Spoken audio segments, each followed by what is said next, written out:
Everyone, welcome to बुक्शनरी। स्वागत है आपका हमारी इस नई वीडियो में, जिसमें मैं आपके साथ रिव्यू करने वाला हूँ इस बुक के बारे में जिसका नाम है rich dad and poor dad. This book is one of the best book on personal finance of all time. आप में से जो भी लोग अपने पर्सनल फाइनेंस की जर्नी को स्टार्ट करना चाहते हैं और they want to understand how money works, this book is the starting point from where you can start your journey. ये बुक हमारे लिए पढ़ना और भी इम्पोर्टेंट तब हो जाता है जब हम जानते हैं कि हमारे एजुकेशनल सिस्टम में, हमारे स्कूल्स में कभी भी मनी जैसे सब्जेक्ट्स के बारे में नहीं पढ़ाया जाता है, which is one of the most important subject of your life. Money is the most important subject of your life, at least for me it is. तो कभी हमारे स्कूल्स में और हमारे एजुकेशनल सिस्टम में इन चीज़ों के बारे में नहीं पढ़ाया जाता है, तो इसके बारे में समझना हमारे लिए बहुत ज़्यादा इंपॉर्टेंट हो जाता है। तो इस बुक का जो टाइटल है rich dad and poor dad, इसके पीछे की कहानी मैं आपको बताता हूँ। रिच डैड और पुअर डैड इस बुक का टाइटल इसलिए क्योंकि इस बुक में रॉबर्ट कियोसाकी अपने दो फादर्स के बारे में बात करते हैं और उनके बीच के कंपैरिजन के बारे में बात करते हैं। रिच डैड जो होते हैं वो रॉबर्ट कियोसाकी के फ्रेंड माइक के फादर होते हैं, जिनको वो इस बुक में रिच डैड के नाम से रेफर करते हैं। ऑन द अदर हैंड जो पुअर डैड होते हैं वो रॉबर्ट कियोसाकी के रियल डैड होते हैं, जिनको वो पुअर डैड के नाम से रेफर करते हैं। अब इनके जो पुअर डैड होते हैं ये हाईली एजुकेटेड प्रोफेसर होते हैं, ये बहुत हार्ड वर्किंग होते हैं, थ्रू आउट अपनी लाइफ बहुत हार्ड वर्क करते हैं, पर ये कभी भी अपने फाइनेंसेस को मैनेज नहीं कर पाते। ऑन द अदर हैंड जो रिच डैड हैं इस बुक में, जो रॉबर्ट कियोसाकी के फ्रेंड माइक के डैड हैं, वो अपने फाइनेंसेस को काफ़ी अच्छे से मैनेज करते हैं। ऑल्दो वो क्लास 8th भी नहीं पास कर पाए होते हैं, उनकी स्कूलिंग भी नहीं कंप्लीट हुई होती है, आगे जाके अपने फाइनेंसेस को बहुत अच्छे से मैनेज करते हैं और आगे जाके वो one of the wealthiest man बनते हैं ऑफ हवाई। अगर हम बात करें इस बुक के थीम के बारे में, तो इस बुक का थीम यही है कि एक रिच पेरेंट्स अपने बच्चों को मनी के बारे में क्या चीज़ें सिखाते हैं जो कि पुअर और मिडिल क्लास पेरेंट्स अपने बच्चों को नहीं सिखाते हैं। ये बुक पूरे 9 चैप्टर्स में डिवाइडेड है। ऑलमोस्ट 300 एंड समथिंग पेजेस की ये बुक है। मैं एक एक करके सारे 9 चैप्टर्स के बारे में आपको थोड़ा बहुत कुछ बताने की कोशिश करता हूँ। इस बुक का जो पहला चैप्टर है वो है कि rich don't work for money. इसका मतलब है कि पुअर और मिडिल क्लास आदमी जो होता है वो हमेशा पैसे के लिए काम करता है। ऑन द अदर हैंड जो रिच होते हैं, जो अमीर लोग होते हैं, वो हमेशा पैसे को अपने लिए काम पर लगाते हैं, वो उनके लिए पैसा काम करता है। ये इस बुक का पहला चैप्टर है, जिसमें रॉबर्ट कियोसाकी बताते हैं कि अगर एक बार आदमी रैट रेस में फंस जाता है, पैसा कमाने की रेस में फंस जाता है, अगर वो पैसे के लिए काम करना शुरू कर देता है, तो वो अपनी ज़िंदगी, पूरी ज़िंदगी उसी पैसे के ऊपर डिपेंडेंट होता है। फॉर एग्जांपल, अगर एक बार आपको महीने की 30 तारीख को सैलरी मिलने लगती है, तो आप फिर पूरे अगले महीने उसी 30 तारीख का इंतज़ार करते रहते हो, उसी 30 तारीख पे डिपेंडेंट होते हो कि जब आपको वो सैलरी मिलेगी और फिर आपका अगला महीने का खर्चा चलेगा। तो रॉबर्ट कियोसाकी एडवाइस करते हैं कि कभी पैसे के लिए नहीं काम करना चाहिए। ऑन द अदर हैंड अपने अंदर ऐसी स्किल्स बिल्ड करनी चाहिए या ऐसी अपॉर्चुनिटीज़ को ढूंढना चाहिए जिससे आप पैसे को अपने लिए काम पर लगा सको।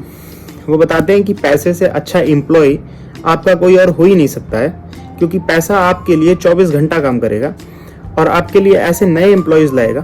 तो जो इस बुक का सेकेंड चैप्टर है वो है वाई टीच फाइनेंशियल लिटरेसी। हमें फाइनेंशियली लिटरेट क्यों होना चाहिए। तो रॉबर्ट कियोसाकी बताते हैं it's not important how much money you make, but it's extremely important how much money you keep. ये मैटर नहीं करता कि आप महीने में कितने रुपए कमाते हो, ये बहुत ज़्यादा मैटर करता है कि आप महीने में कितने रुपए बचाते हो। आपको इस चैप्टर में रॉबर्ट कियोसाकी एसेट और लाइबिलिटी के बीच में बहुत सिंपल वर्ड्स में डिफरेंस बताते हैं कि asset is something that puts money in your pocket and liability is something that takes out money from your pocket. Second chapter और भी कई सारी चीज़ों के बारे में बात करता है जो कि आप इस बुक में पढ़ सकते हो डिटेल में। अब अगर हम बात करें इस बुक के थर्ड चैप्टर के बारे में, तो इस बुक का थर्ड चैप्टर है माइंड योर ओन बिजनेस।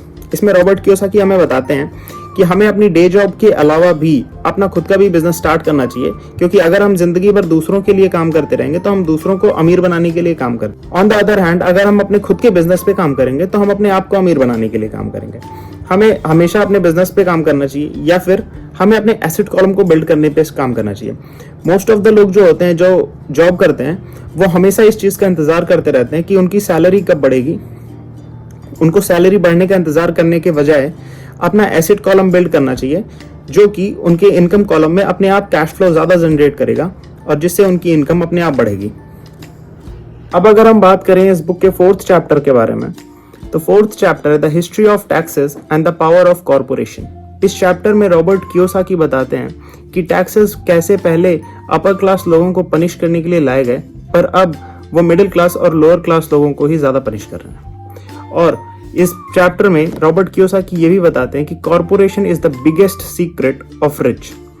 इस चैप्टर में रॉबर्ट कियोसाकी ये बात बहुत क्लियरली बताते हैं कि कैसे एक मिडिल क्लास आदमी और लोअर क्लास आदमी एक अपर क्लास आदमी से ज़्यादा टैक्सेस पे करता है, और एक अपर क्लास आदमी instead of having more income, बल्कि वो ज़्यादा पैसा भी कमा रहा होता है, फिर भी वो कम टैक्सेस कैसे पे करता है। अगर हम इस बुक के 5th चैप्टर के बारे में बात करें तो 5th चैप्टर है द रिच इन्वेंट मनी। इस चैप्टर में रॉबर्ट कियोसाकी ये बताते हैं कि the single most important asset जो हमारे पास है वो हमारा ब्रेन है। अगर हम अपने ब्रेन को, अपने माइंड को अच्छे से ट्रेन करें तो it can create enormous wealth. इस चैप्टर में रॉबर्ट कियोसाकी ये भी बताते हैं कि great opportunities are not seen with your eyes, they are seen with your mind. अब अगर हम इस बुक के 6th चैप्टर के बारे में बात करें तो 6th चैप्टर है work to learn, don't work for money. इस चैप्टर में रॉबर्ट कियोसाकी ये बताते हैं कि उनके पुअर डैड के लिए, जो कि उनके रियल डैड होते हैं, उनके लिए जॉब सिक्योरिटी वॉज एवरीथिंग। उनके लिए जॉब सिक्योरिटी ही सब कुछ था। On the other hand learning meant everything for his rich dad. तो इस चैप्टर में रॉबर्ट कियोसाकी ये भी बताते हैं कि you need to know little about a lot. हमें किसी एक फील्ड में स्पेशलाइजेशन करने के अलावा कई सारी डिफरेंट फील्ड्स को एक्सप्लोर भी करना चाहिए, जिसकी वजह से हम किसी एक फील्ड पे डिपेंडेंट ना हो। बात करें इस बुक के 7th चैप्टर की, तो 7th चैप्टर है ओवरकमिंग ऑब्स्टिकल्स। इस चैप्टर में रॉबर्ट कियोसाकी बहुत ही क्लियरली ये समझाने की कोशिश करते हैं कि एक गरीब आदमी में और एक अमीर आदमी में मेजर डिफरेंस यही होता है कि एक अमीर आदमी अपने फियर को कैसे मैनेज करता है, और ऑन द अदर हैंड एक गरीब आदमी अपने फियर को कैसे मैनेज करता है। रॉबर्ट कियोसाकी इस चैप्टर में हमें ये भी बताने की कोशिश करते हैं कि एक बैलेंस्ड लाइफ अगर आप चाहते हो तो आप कभी भी एक हायर लेवल पे नहीं पहुंच सकते, और ना ही कभी आप एक लोअर लेवल पे जाओगे। तो अगर आप एक बैलेंस्ड लाइफ प्लान कर रहे हो तो balanced life will take you nowhere. अगर हम बात करें इस बुक के 8th चैप्टर के बारे में, तो 8th चैप्टर है गेटिंग स्टार्टेड। बहुत सारे लोगों को अपनी लाइफ में यही समस्या रहती है, यही प्रॉब्लम रहती है कि वो अपनी लाइफ में स्टार्ट कहाँ से करें। तो रॉबर्ट कियोसाकी ये बताते हैं कि हमारे आसपास बहुत सारी अपॉर्चुनिटीज़ होती हैं जो हमें साफ साफ दिखती हैं, और बहुत सारी ऐसी अपॉर्चुनिटीज़ होती हैं जो हमें नहीं दिखती हैं।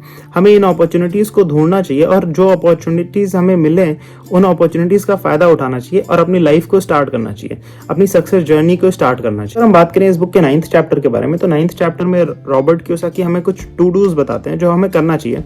सबसे पहले वो बताते हैं कि हम अभी जो कर रहे हैं उसे बंद करके अपने आप पे रिफ्लेक्ट करना चाहिए कि हम क्या कर रहे हैं और क्यों कर रहे हैं, और जो कर रहे हैं वो सही कर रहे हैं या नहीं कर रहे हैं। उसके बाद रॉबर्ट कियोसाकी ये बताते हैं कि हमें उन लोगों से भी एडवाइस लेनी चाहिए जो वो चीज़ कर चुके हैं जो हम करना चाहते हैं, और हमें वेबिनार्स अटेंड करने चाहिए, न्यूज़पेपर्स पढ़ने चाहिए, आर्टिकल्स पढ़ने चाहिए जो हमें हेल्प करें अपनी नॉलेज को इन्हांस करने में, और वो